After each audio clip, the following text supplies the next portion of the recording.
మనిషి బ్రతికితే రాజులా బ్రతకాలి, రారాజులా బ్రతకాలి. అందుకు మార్గం స్వర్గసీమ సుకేతనంలో భూమి కొనుగోలు చేయడమే. వెంచర్ ముగింపు పథకంలో భాగంగా మార్కెట్ ధరతో పోలిస్తే 33% ఆదా. రైతులను ప్రభుత్వం ముంచేసిందని, ఆదుకోవట్లేదని చంద్రబాబు చేసిన ఆరోపణలకు కౌంటర్ ఇచ్చారు వ్యవసాయ మంత్రి కాకాని గోవర్ధన్ రెడ్డి. రైతు నష్టపోతే చంద్రబాబు హయాంలో ఏనాడు ఆదుకోలేదని విమర్శించారు. తుఫాన్తో పంటలు దెబ్బతిన్న ప్రాంతాల్లో కేంద్ర బృందం పర్యటిస్తోందన్న మంత్రి కాకాని, వైసీపీ ప్రభుత్వం రైతులను ఉదారంగా ఆదుకుంటుందన్నారు.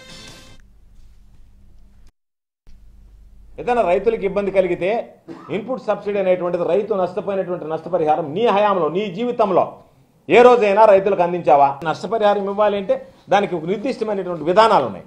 ఆ విధానాల ప్రకారం ఎంత ఉదారంగా రైతులను ఆదుకోగలం. ఈరోజు మనం వచ్చారు, కరువు బృందం వచ్చింది, అన్ని జిల్లాల్లో పర్యటిస్తున్నారు. పర్యటించిన తర్వాత వాళ్ళు జరిగినటువంటి నష్టాన్ని అంచనా వేస్తున్నారు. ఈరోజు మనం ఇదిగో ఇంత నష్టం జరిగిందని చెప్పాం. రైతులకు సంబంధించినటువంటి దానిలో ఉదారంగా వ్యవహరిస్తాం. ప్రజలకు కానీ రైతులకు కానీ అవసరమైనటువంటి అన్ని చర్యలు చేపట్టాం.